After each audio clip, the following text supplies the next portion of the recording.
పెద్ద ఎత్తున బియ్యం సరఫరా అవుతున్నాయి వేరే దేశాలకి.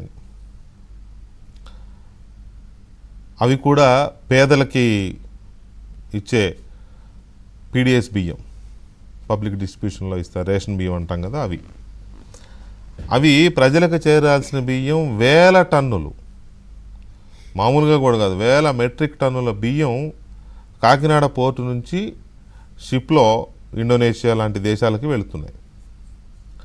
అక్కడికి ఎందుకు వెళ్తున్నాయి అంటే అక్కడ మత్తు పదార్థాల తయారీ కోసం వాడుతున్నారని, తర్వాత అక్కడ కొన్ని ప్రాంతాల్లో బియ్యం పండగ రైస్ ప్యాడీ పండదు కాబట్టి ఈ బియ్యాన్ని అక్కడ అమ్ముతున్నారని రకరకాలుగా ఉందిలేండి స్మగ్లింగ్.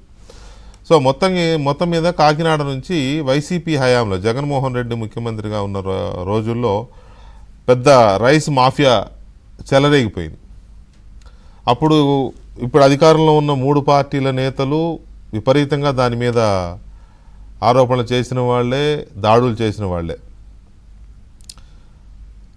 ప్రభుత్వం మారిన తర్వాత కూడా కాకినాడ నుంచి బియ్యం స్మగ్లింగ్, ఎగుమతి అనడానికి లేదు, అది ఎగుమతి అంటే అధికారికంగా అనుమతులతో వెళ్ళేదాన్ని ఎగుమతులు అంటాం.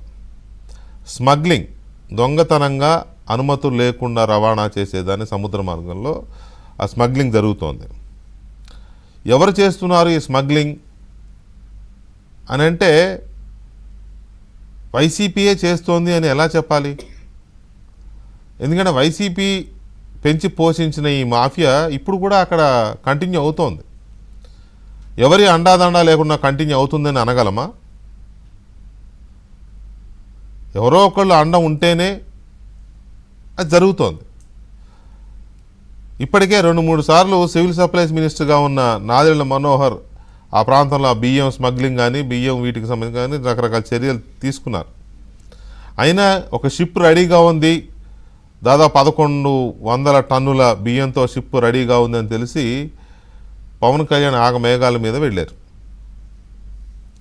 డిప్యూటీ సీఎం ఆగమేఘాల మీద వెళ్తే ఆయన అసలు ఆయన రానివ్వకుండా ఎంతవరకు అడ్డుపడాలా అని చూశారంట అధికారులు. ఆయనే చెప్పాడు ఆ మాట. రాత్రి నుంచి ఫోన్లు వస్తున్నాయి నాకు, మీరు వస్తే ఇక్కడ వేలాది మంది ఉపాధి కోల్పోతారు, వాళ్ళు ఎగుమతులు చేసేవాళ్ళు వాళ్ళు ఇన్సెక్యూరిటీ ఫీల్ అవుతారు, ఉద్యోగాలు పోతాయి, కూలీలవి 10,000 కుటుంబాలు రోడ్డున పడతాయి, రావద్దని. దానికి దీనికి ఏంటి సంబంధం అని ఈయన వెళ్ళాడు, మొత్తానికి వెళ్తే ఆ షిప్లోకి వెళ్ళడానికి ఆయన్ని అనుమతించలేదంటే అధికారికంగా కాదు, అక్కడ పరిస్థితి బాగాలేదనో లేకపోతే అలలు చాలా ఉధృతి ఎక్కువగా ఉందనో ఏదో కుంటి సాకులు చెప్పి ఆయన్ని షిప్లోకి వెళ్లకుండా అడ్డుకోగలిగారు మొత్తానికి విజయవంతంగా. సరే, ఆయన ఇవ్వాల్సిన వార్నింగ్ ఇచ్చాడు, దానికి సంబంధించిన ఎంక్వైరీకి ఆదేశించాడు, ఆ షిప్ని సీజ్ చేయమన్నాడు, ఇవన్నీ జరిగినాయి. కానీ ఇక్కడ చర్చించాల్సింది మాఫియా గురించి, స్మగ్లింగ్ గురించి. ఎలా జరుగుతోంది ఇది? 6 నెలలైంది ప్రభుత్వం వచ్చి. కీలకమైన అంశాలు కదా ఇవి. గత ప్రభుత్వ హయాంలో జరిగిన అతిపెద్ద వ్యవహారాల్లో లిక్కరు, ఇసుక, మైనింగ్, తర్వాత గంజాయి, డ్రగ్స్, అలాగే రైస్ మాఫియా, ఇలాంటి కొన్ని వేళ్ల మీద లెక్కబడ్డదగ్గ ఉన్నాయి కదా.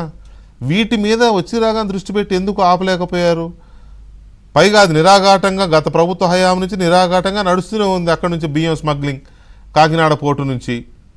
వైసీపీ ఎమ్మెల్యే అప్పుడు ఎమ్మెల్యేగా ఉన్న చంద్రశేఖర్ రెడ్డి గారు ఇదే బిజినెస్ ఉంటాడు, ఇదే బియ్యం స్మగ్లింగ్ మీద ఉంటాడని ఇదే పెద్ద మనుషులు, ఇదే పార్టీల వాళ్ళు ఆరోపించారు ఆ రోజున. మరి ఎలా జరుగుతోంది ఇది?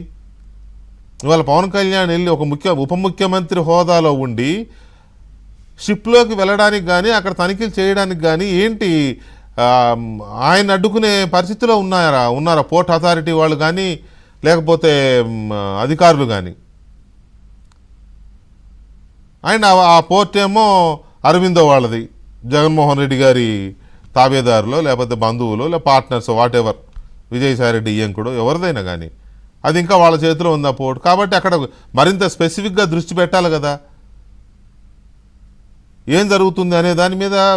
చాలా పిటీగా ఉంది సిచ్యువేషన్, ఒక రకంగా చెప్పాలంటే దయనీయంగా ఉంది. కొన్ని ఇవి తెలుస్తూ ఉంటే పవన్ కళ్యాణే ఆశ్చర్యపోయాడు, ఇదేంటిది ఇలా ఎలా